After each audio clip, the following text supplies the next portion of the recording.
백팔도량 보각사에 목탁소리 애절한데 끝없이 타는 향불 옛 추억만 아롱지네. 지나온 온갖 서름 연불로 하소하는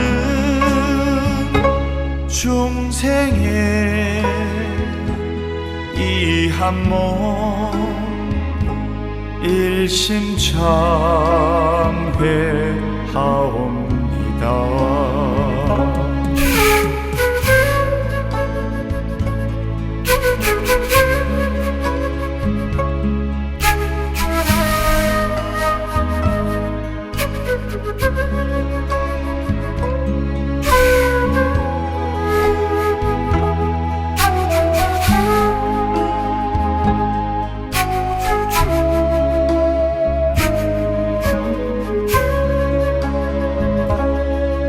백팔도량 보각사에 죽비 소리 완연한데 큰 스님의 연불 소리 이 도량에 가득하네. 영겁에 권내 업장 눈물로 하소하는 중생의 이 한 몸 일심참회하옵니다.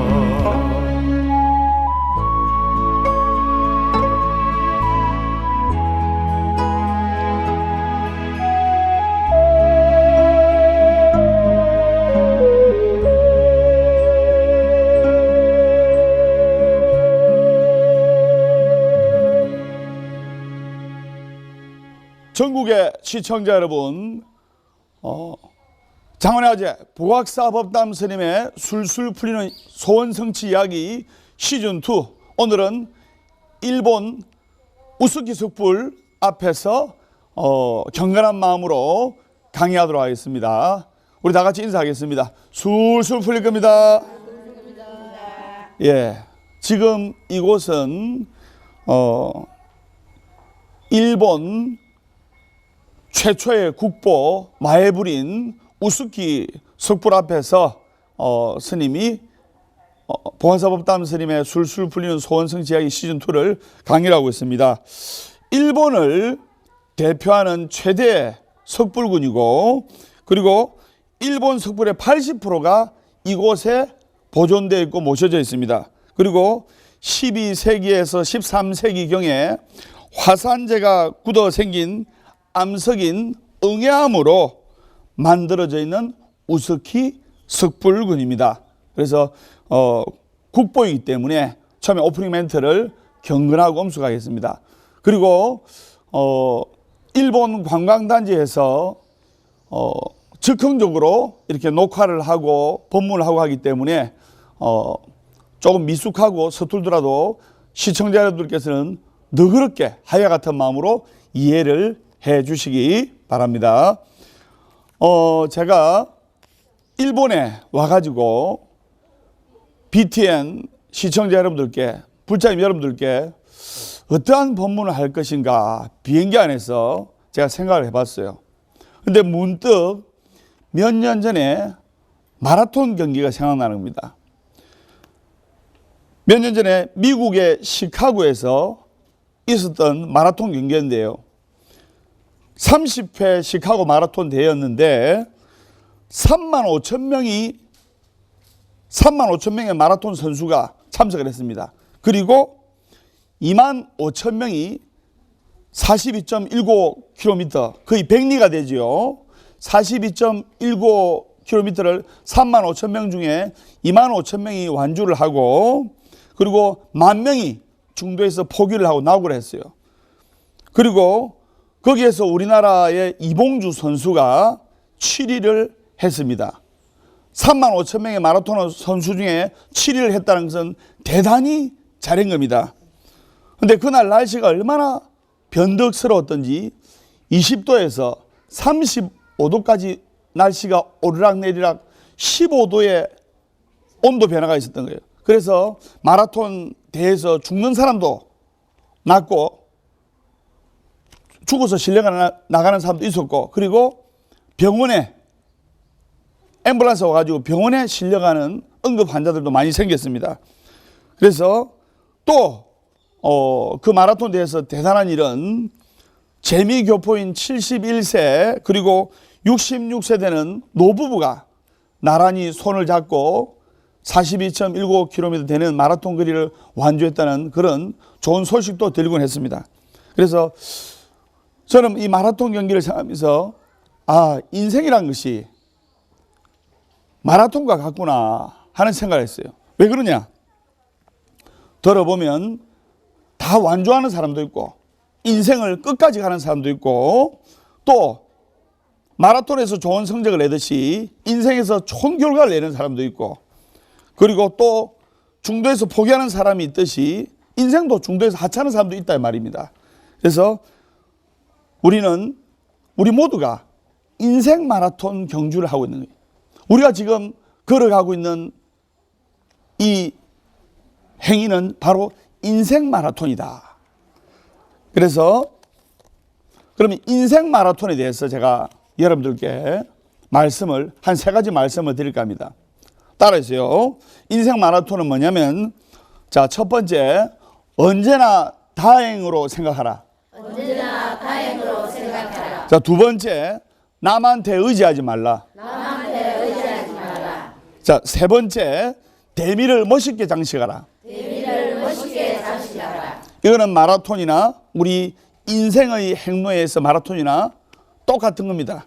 그래서 첫 번째, 언제나 다행으로 생각해야 돼요. 먼저 사람으로 태어난 것이 다행이고, 축생으로 환생하면 어쩔래요? 동물로 태어나면 어쩔래요? 그죠? 또 여러분들이 정법 도량을 만난 것이 다행으로 생각해야 되고, 또 한국 불교 대표방송 BTN을 만난 것이 다행으로 생각해야 되고, 부처님을 만난 것이 다행으로 생각해야 된다 말입니다. 또 불자라는 사실을 다행으로 생각해야 돼요. 그래서 마라토너를 하면 달릴 수 있어서 다행스럽고, 또 달릴 수 있는 다리와 건강한 육신이 있어서 다행스럽게 생각해야 된다 말입니다. 그래서 제가 몸이 너무나 건강하다 보니까 한 번씩 헌혈을 해줘야 돼요. 피를 빼줘야 돼요. 그래야 새로운 피가 형성이 되는데, 제가 한 몇 달에 한 번씩 헌혈을 합니다. 하는데 헌혈할 때마다 이렇게 헌혈을 할 수 있는 건강한 육신이 있어서 참으로 다행이구나, 참으로 감사하구나, 그런 생각을 가지는 거예요. 제가 헌혈을 할 때마다 간호사가, 담당자가 말하기를, 스님께서는 헌혈을 자주 하시네요, 이런 말씀을 하십니다. 그만큼 건강하다는 거지요. 피가 넘쳐나요. 그래서 참 듣기 좋은 소리인데, 그런 소리를 들으려고 제가 헌혈하는 건 아니지만은, 그런 말씀을 들을 때마다 나는 참으로 다행이구나, 나는 참으로 감사하구나, 그런 마음을 가져야 된다 말입니다. 헌혈하고 싶어도 몸이 안 좋아가지고 건강이 안 좋은 사람은 헌혈할 수가 없어요. 그리고 또 술 먹은 사람은 그 다음날 헌혈 못 합니다. 선생님 술 안 먹잖아요. 그러니까 이렇게 헌혈할 수 있어서 감사하고, 사람이 살아가면서 늘 다행이구나, 늘 다행스럽다라고 생각을 해야 됩니다. 그래서 다행하다는 생각이 전제될 때 우리가 앞으로 나아갈 수가 있고, 또 늘 다행이다라는 생각이 들 때 주위 사람들한테 고맙고 감사하는 마음이 저절로 일어난다 이 말입니다. 감사하는 마음을 많이 가질수록 인생에 있어서 감사하는 상황이 발생합니다. 불평, 불만하는 마음이 많이 생길수록 자기 인생에서 불평, 불만하는 상황 쪽으로 인생이 휩쓸려 가게 됩니다. 그럼 우리는 불평, 불만하는 마음보다 참 다행이구나, 감사하구나 하는 그런 마음을 가져야 되겠죠. 제가 예를 하나 들어보겠습니다. 어느 동네에 이제 단팥빵을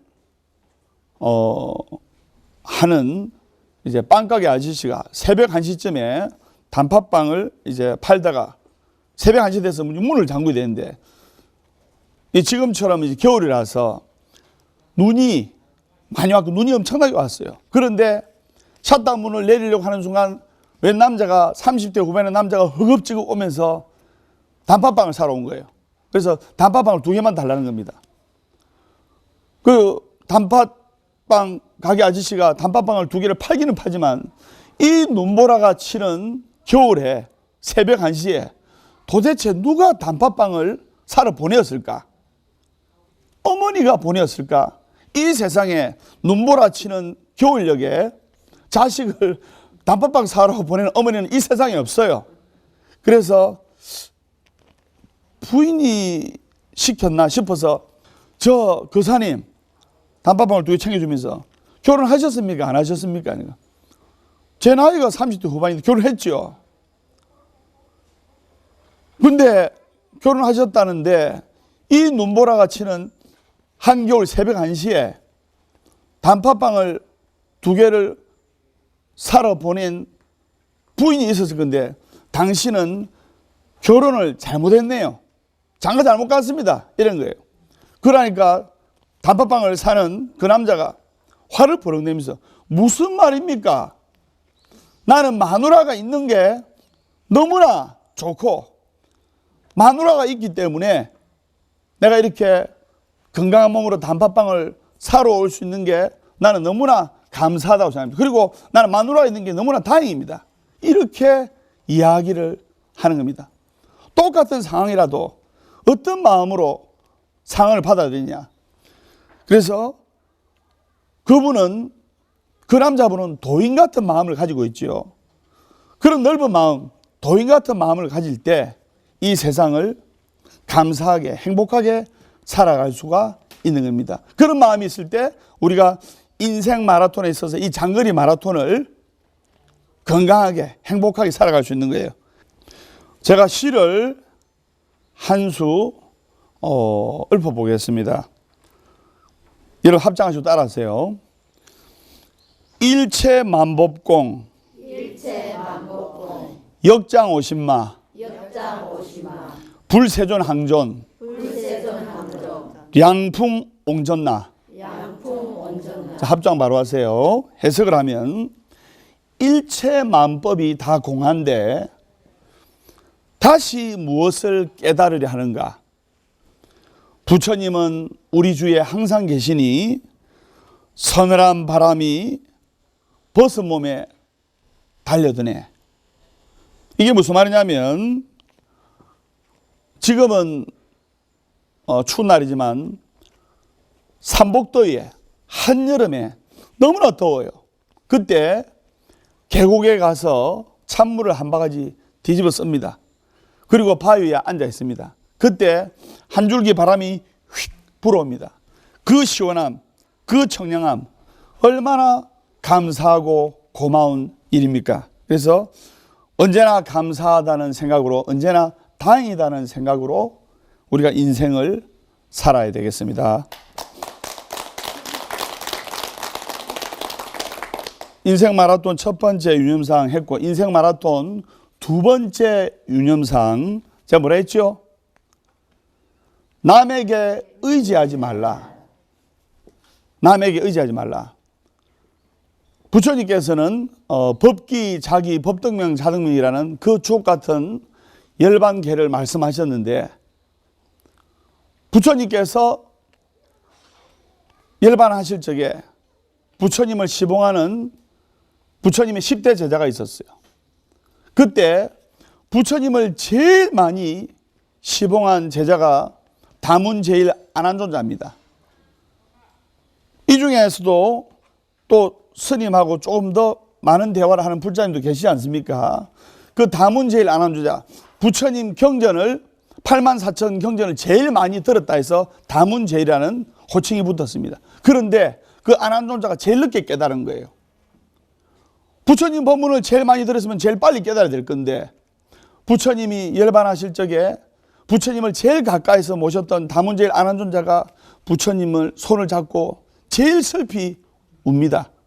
부처님이시여, 이제 부처님께서 열반하시면 누구를 의지하고 누구를 믿고 누구를 따라야 됩니까?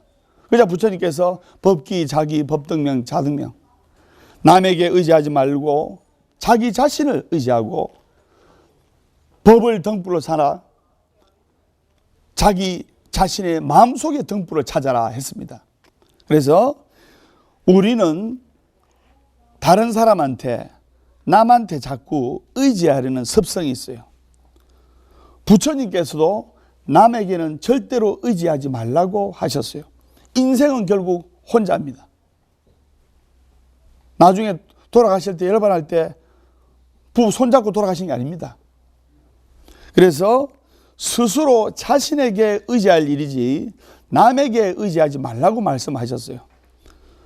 그러면 오늘처럼 우리가 부처님 전에 또 일본 우스키 숲을 앞에서 기도하는 건 뭡니까? 그거는 부처님께 기도함으로써 자기 마음속에 자성불을 찾아서 자기 자신의 자성불과 법성불이 하나가 되도록 찾는 이 행위입니다. 여러분들이 부처님께 의지하는 건 괜찮아요. 사람에게 의지하지 말라 이 말입니다. 제가 여기서 의지하려는 말은 남한테 의지하지 말라는 이야기입니다. 무슨 말인지 아시겠죠? 네. 그러면 여러분들이 현실적으로 가장 많이 의지하는 사람이 누굽니까? 남편, 또 남편 되시는 분은 아내, 또 아들, 딸들 의지하지 않습니까? 맞죠? 사람들은 누구나 가족에게 의지합니다. 그게 안 되니까 원망하는 마음이 생기는 거예요. 마라톤 경기에서 남이 대신 못 뛰어줍니다. 맞죠? 네. 내가 뛰어야 돼요. 그렇듯이 우리가 절을 하더라도 내가 직접 절을 해야 됩니다. 가족이 절을 한다고 내가 절이 되는 게 아닙니다. 내가 직접 절을 해야 돼요. 그래서 즉 뭐냐, 내가 목이 마르면 남편이나 아내나 자식이 물은 제공해 줄 수 있지만 대신 갈증을 해소해 줄 수가 없습니다. 내가 직접 마셔야 됩니다. 내가 몸이 아프면 가족들이 병간호는 해줄 수 있지만 대신 아파줄 수는 없어요. 제가 예를 하나 들어보겠습니다. 부부가 같이 살다 보면 좋은 점도 있지만 또 때로는 티격태격 싸우면서 안 좋을 때가 있어요. 통계학적으로 40대까지는 막 괜찮아. 실증도 덜 나고 이러는데, 제가 많은 신도인들하고 상담을 해보면 싸우는 게 부부구나. 부부간의 갈등의 상담을 제가 많이 해드렸어요. 그래서 40대까지는 웬만큼 참으면 살아갈 수 있는데 50대부터 문제예요. 50대부터. 50대에 어느 날 부인이 곰국을 끓이면 남편이 불안하답니다. 왜냐? 몇 박 며칠로 여행 갈까 봐. 나이가 많을수록 이 남편들이 아내 되신 분들이 계셔야 되거든요, 옆에. 그래서 여러분들도 공국 끓이고 왔죠? 예. 그래서 공국 대파 먹기 좋으니까, 그죠? 밥 말아가지고. 50대 남편들은 아내가 공국만 끓이면 불안하답니다. 몇 박 며칠 어디 갔다 올까봐. 그래서, 그리고 이건 약가예요. 60대 부부 이야기인데, 마누라가 자꾸 해외여행을 가자고 졸라대면 더 불안하답니다. 저 멀리 외국 여행 가가지고 남편 놔두고 버리고 올까봐. 그러면 미아가 되는 거죠. 미아라도 국제미아가 되는 거예요. 국제미아. 그래서 그건 약갑니다. 70대 할아버지 할머니가 계시는데 70대 할머니가 70대 남편 보고 여보 우리 이사하자 하면 더 불안하다는 거예요. 잠시 어디 밖에 70대 남편 밖에 뭐 사가지고 왔을 때 혼자 이사해볼까 봐. 예. 요즘 또 아파트 이름도 복잡해서 잘 못 찾아요. 예. 뭐 미켈란젤로 세르비라면 잘 못 찾습니다. 그래서 부부라 하더라도 결국은 자기 스스로 하고 자기의 인생은 자기 스스로 갈 수밖에 없는 겁니다. 여러분들이 또 시청자 여러분들께서 얼마나 가족들한테 서운하고 섭섭하고 하는 마음이 많이 생겼겠습니까? 왜? 그만큼 의지하고 그만큼 믿고 그만큼 따르다 보니까 섭섭하고 서운하고 원망하는 마음이 생기는 거예요. 그래서 여러분들 방금 부부에 대한 이야기를 했는데 자식은 다 마음에 듭니까? 그것도 믿을 수 없어요. 키울 때나 자식이고 품 안에 있을 때나 자식이지 장가를 보내놓고 또 시집을 보내놓고 손자 손녀가 생기면 더 멀어져요. 맞죠? 네. 딸은 더 말할 것도 없습니다. 어떤 놈이 채가면 거기를 끝이라. 그래서 제가 촌수를 한번 살펴보겠습니다. 이 우스갯소리가 있는데 우스갯소리 속에도 진실이 담겨 있는 거예요. 뭐냐? 낳을 때는 부모와 자식 간이 몇 촌입니까? 부모와 자식 간. 이 사람들이 촌수도 모르나? 예. 부부가 무촌이고 부모와 자식 간이 1촌이고 대학 보내면 멀어집니다. 대학 보내면 4촌이 돼요. 그리고 군대 보내면 더 멀어집니다. 군대 보내면 따라서 8촌. 그리고 장가를 보내놓으면 어찌 되느냐? 장가를 보내놓으면 사돈의 8촌이 되는 거예요. 그리고 여러분들, 시청자 여러분들 잘 들으세요. 장가를 보낸 뒤에 아들을 볼 때 내 아들이라 생각하면 그때부터 괴로운 마음이 드는 겁니다. 내 아들을 장가를 보내놓고 나서는 어떻게 생각하냐? 쟤는 내 며느리의 남편이지 내 아들은 아니다. 이런 마음을 가져야 돼요. 내가 쟤를 어떻게 키웠는데 하면서. 그래서 내 며느리의 남편을 내 아들이라고 생각하면 괴로운 마음이 생긴다 말입니다. 그러니까 결국에는 스스로 의지할 곳은 스스로밖에 없다는 거예요. 그 뒤에 손자가 태어나면 더 멀어지게 되는 거예요. 그때는 뭐라 부르냐? 따라서 동포. 자식이라도 저 멀리 해외에 살면 해외 동포입니다. 그 정도밖에 안 돼요. 그리고 또 자식이라고 하면 사춘기쯤 되면 남이 되기 시작해요. 어머니 아버지하고 대화를 안 합니다. 사춘기 때부터 18, 19살 때부터 자기네들 더 바빠요. 그래서 그건 남이나 다름없는 거예요. 그걸 여러분들이 아셔야 돼요. 그전에는 아이들을 키우는 맛이 있고 아이들을 다루는 재미도 있고 아이들을 가리키는 살맛도 있고 했지만은 나이가 들수록 말을 안 들어요. 여러분 아들, 딸들, 시청자 여러분 아들, 딸들 절에 한번 가자 해보세요. 쉽게 따라오나? 잘 안 옵니다. 그래서 그러다 군대에 가면 정말 손님이 되는 겁니다. 장가 가면 사돈의 8촌 별 소용이 없습니다. 그래서 자식도 그렇고 부부 사이도 그런데 보통 살아가는 사람들 사이에서 인간관계에서 누가 있겠습니까? 아무도 믿을 것이 없어요. 그래서 제가 선창을 한번 해보겠습니다. 따라해 주세요. 의지하는 마음이 없으면 원망하는 마음이 일어나지 않는다. 혼자이기 때문에 인생은 더 이상 외롭지 않다. 관세음보살. 예. 자꾸 의지하다 보면 인생은 외로워져요. 의지하지 않으면 즉 혼자이기 때문에 원래 혼자 태어났기 때문에 인생은 더 이상 외롭지 않다는 내용입니다. 스스로 할 수밖에 없어요. 스스로 살아갈 수밖에 없습니다. 그래서 자기가 스스로 해야 될 게 바로 절입니다. 맞죠? 그러면 절 수행을 하게 되면 7가지 공덕이 있는데, 저번에 제가 108배의 기적에 관해서 법문을 한 적이 있습니다. 기억나죠? 그래서 절 수행을 하게 되면 얻게 되는 7가지 공덕. 첫 번째, 따라하세요. 첫 번째, 삼매에 든다. 삼매에 든다. 수행에서 기도함에 있어서 가장 큰 장애물은 번뇌와 망상과 잡념입니다. 그렇기 때문에 절을 하다 보면 번뇌와 망상을 없앨 수가 있어요. 절하는 동안에 사라집니다.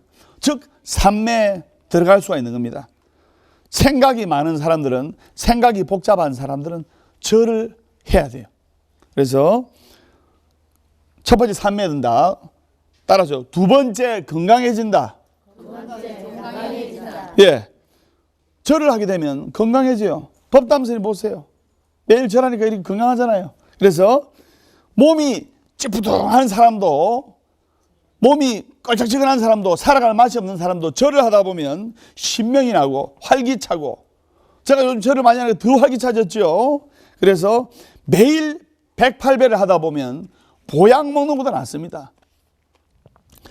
어느 스님 이야기인데, 제 아는 도반 스님 이야기인데, 몇 년 전 이야기인데, 이 스님이 스님처럼 이렇게 건강합니다. 건강한데 토굴에 계셨거든요. 토굴에 계셔가지고 한겨울에, 우리 다란이 기도하다 보면 좀 깊은 산중에 있는 절은 굉장히 추워요. 온도 차이가 심하기 때문에. 그래서 거기는 군부를 어떻게 지피냐면 장작을 패가 지펴요. 장작을. 그건 장작을 도끼로 패야 될 거 아닙니까? 그런 건 남자들이 할 수 있잖아요. 그 남자 스님, 내 도반 스님이 그 도끼질 하다가, 도끼질 하니까 운동도 되고 땀도 나고 좋거든요. 너무 무리하게 한 2달을 매일 장작을 팬 겁니다. 그러다가 허리에 담이 오고 허리에 병이 생긴 거예요.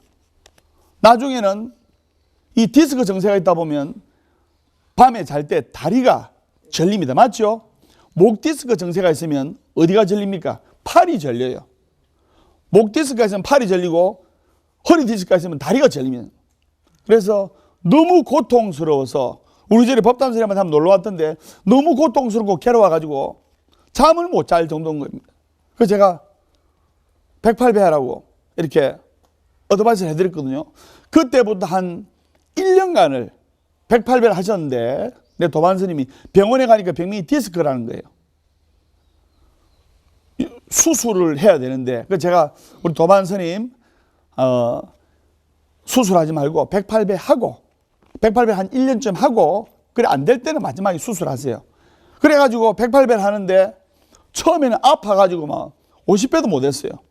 근데 한 달, 2달, 석 달 해가지고 넘기면서 108배를 꾹 하면서 한 1년 하니까, 병원에 가니까 허리 디스크가 말끔히 나아진 겁니다. 그만큼 이 절의 수행력, 108배의 기적, 108배의 공덕이라는 것은 수성한 겁니다. 무슨 말인지 아시겠죠? 예. 그래서 108배를 할 수 있고 절을 할 수 있는 것만으로도 다행이구나, 감사하구나 생각해야 됩니다. 절의 공덕 중에 세 번째, 따라서 업장이 녹는다. 업장이 녹는다. 예, 절을 하게 되면 업장이 스물스물 녹기 시작합니다. 그래서 우리가 신구의 삼업이라죠. 신구의 삼업. 그래서 그중 몸을 움직여서 하는 수행이 바로 뭡니까? 절이에요. 절. 그래서 절에 와서 절을 하면 하는 일이 절로 잘 돼요. 몸을 움직여 하는 수행이 절인데, 절을 하면 신업이 청정해진다. 신업이. 따라서 신업이 청정해진다. 신업이 청정해진다. 신구의 삼업 중에 신업이 청정해지면 바로 구업과 의업도 같이 청정해지는 겁니다. 그래서 업장이 녹는 겁니다. 네 번째는 절을 하게 되면 마음이 넓어진다. 마음이 넓어진다. 마음이 넓어집니다. 절을 자꾸 하다 보면 마음이 넓어짐을 알 수가 있어요. 내 스스로도 느낄 수가 있어요. 그래서 절을 자꾸 하게 되면 최소한 여러분들이 108배, 복학사 와서 사시에 법담선생님과 같이 108배를 하고 하다 보면 원망과 미움이 사라집니다. 자, 따라서 다섯 번째, 자신을 알게 된다. 자신을 알게 된다. 즉 절을 하다 보면 자신을 알게 된다 이 말입니다. 그렇기 때문에 절을 자꾸 하다 보면 나한테도 잘못이 있었네. 나한테도 잘못한 게 있었네. 내 탓이네. 손가락 하나가 저 인간 때문이라 하면 손가락 세 개는 바로 자기 자신을 향하고 있다는 것을 알아야 된다. 모두가 내 탓이요. 따라서 모두가 내 탓이요. 모두가 내 탓이요. 예. 잘 돼도 내 탓. 잘 돼도 내 탓. 못 돼도 내 탓. 못 돼도 내 탓. 요즘 이러대 잘 되면 내 탓, 못 되면 스님 탓 이러대요. 다섯 번째는 자신을 알게 된다. 여섯 번째는 따라서 신심이 일어난다. 신심이 일어난다. 절을 하고 108배를 하다 보니까 여러분 신심이 일어나잖아요.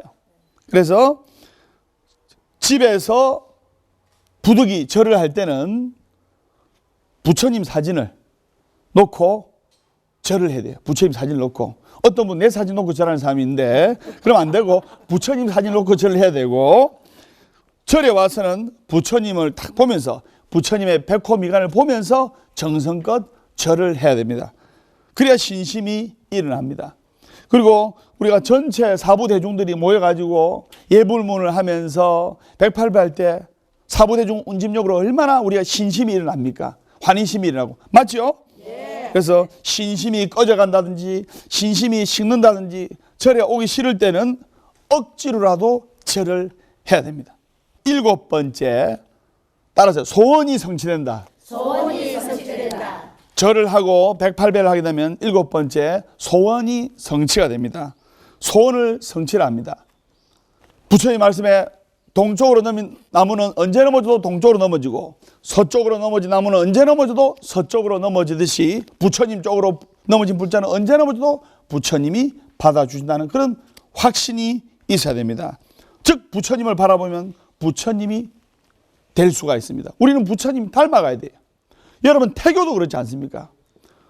어떤 아이들은 어떤 똑같은 자식이 두 명인데 한 아이는 아빠를 쏙 빼닮았고 한 아이는 엄마인 본인을 닮았어. 그 왜 그러냐? 결코 우연이 아니에요. 아이를 가졌을 때 산모가 남편을 생각하는 마음이 간절하고 남편을 좋은 모습으로 쳐다보고 상상하면 그 마음속에 형상이 투영돼서 아기가 딸이든 남자아이든 아빠를 많이 닮는 거예요. 그걸 여러분들이 아셔야 돼요. 그래서 절을 이렇게 하다 보면 7가지의 수행과 공덕이 되는 겁니다. 또 절을 할 때는 재밌게 해야 돼요. 따라서 절을 할 때는 재밌게 하자. 재미있게 하자. 법담 선생님과 함께하는 구도여행 재밌게 하고 법담 선생님 강의도 재밌게 하잖아요. 그래서 재밌게 절을 해야 돼요. 인생도 재밌게 살아야 되고 모든 수행이 그렇지만은 절을 할 때는 또 모든 수행법이 따라서 유희삼매. 즉 재미가 나게 삼매에 빠져들어야 된다 이 말입니다.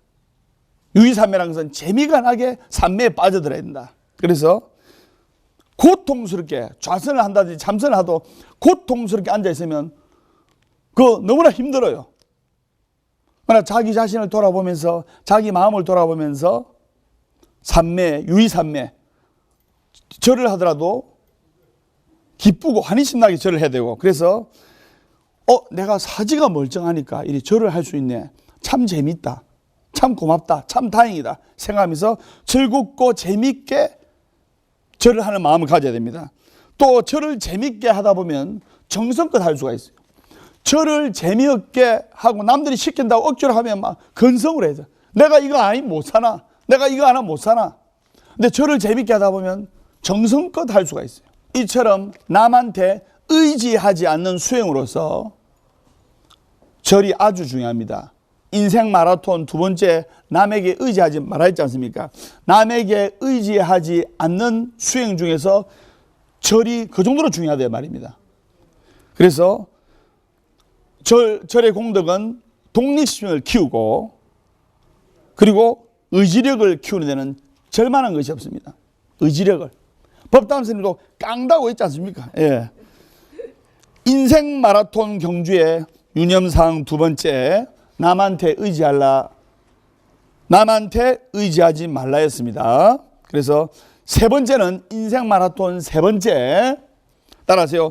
대미를 멋있게 장식하라. 대미를 멋있게 장식하라. 대미를 멋있게 장식하라. 대미를 멋있게 장식하라. 수능 시험 칠 때도 수험생이 아무리 내신 성적이 좋고 학교 성적이 좋고 모의고사를 잘 보았다 하더라도 마지막 시험인 당일날, 수능 시험 당일날 망치면 그 시험 망치는 겁니다. 인생 또한 그럽니다. 인생의 대미는 바로 죽음인데, 우리가 행복하게 잘 살라고 웰빙 하지 않습니까? 그리고 100세 무병장수 시대인데, 100세 시대인데, 우리가 또 죽음을 맞이할 때, 따라서 웰다잉, 죽음을 맞이할 때도 우리가 아름답게 멋있게 인생의 대미를 장식할 줄 알아야 됩니다. 그래서 잘 죽는 사람, 잘 죽었다는 소리를 듣는 사람이 인생을 잘 사는 사람이에요. 그래서 끝이 좋으면 다 좋다는 말이 있습니다. 시작이 좋은데 끝이 안 좋으면 아무 소용없어요. 끝이 좋으면 다 좋은 거예요. 시카고 마라톤 대회에서 정말 기적 같은, 드라마 같은, 영화 같은 일이 벌어졌어요. 뭐냐? 마라톤은 100리가 넘는 길입니다. 42.19km죠. 1등한 사람이 2시간 11분 11초에 들어왔어요. 그리고 1등과 2등의 차이가, 마라톤에서 1등과 2등의 차이가, 여러분들 생각할 때 몇 분 차이 나겠지 했는데, 저번 시카고 마라톤 대회는 1등과 2등의 차이가 바로 0.5초 차이 났어요. 100리길에 0.5초 차이로 어떤 놈은 1등 해가지고 상금을 수두룩 빽빽하게 받고, 어떤 놈은 0.5초 차이로 100리길을 2등 해가지고 상금을 한 푼도 못 받고. 스포츠는요, 금메달과 은메달은 하늘과 땅 차이입니다. 그래서 마지막에 잘해야 되는 거예요. 그래서 우리 인생 마라톤 대미를 장식해야 돼요. 대미를 멋지게 장식해야 됩니다.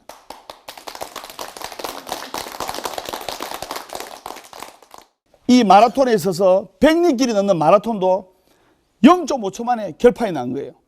한순간에 결판이 났단 말입니다. 인생도 찰나에 결판이 나는 거예요. 찰나에. 인생의 희비가 엇갈리는 것도 바로 찰나예요. 그 다음에 정신 바짝 차리고 우리가 기도하면서 살아야 되는 겁니다. 그래서 우리는 죽는 순간까지, 인생을 마감하는 그 순간까지 끝까지 달려야 되는 그런 뜨거운 각오가 있어야 됩니다. 그렇기 때문에, 근데 우리 사람들 어때요? 50 넘어가서 돈 좀 생기면 열심히 일 안 합니다. 그러다 나중에는 2등으로 3등으로 뒤로 처지는 수가 있어요. 그래서 그런 사람들이 너무나 많습니다. 세월이요, 너무너무 빨라요. 자신의 나이만큼 속도가 빠릅니다. 그게 무슨 말이냐면 10대는 10km의 속도로 달립니다. 20대는 20대 킬로미터의 속도로 달립니다. 30대는 30km의 속도로 달려요. 40대는 40km의 속도로 달리고, 50대는 50km의 속도로 달리고, 60대는 60km의 속도로 달리고. 어릴 때 여학생들 화장도 하고 이러잖아요.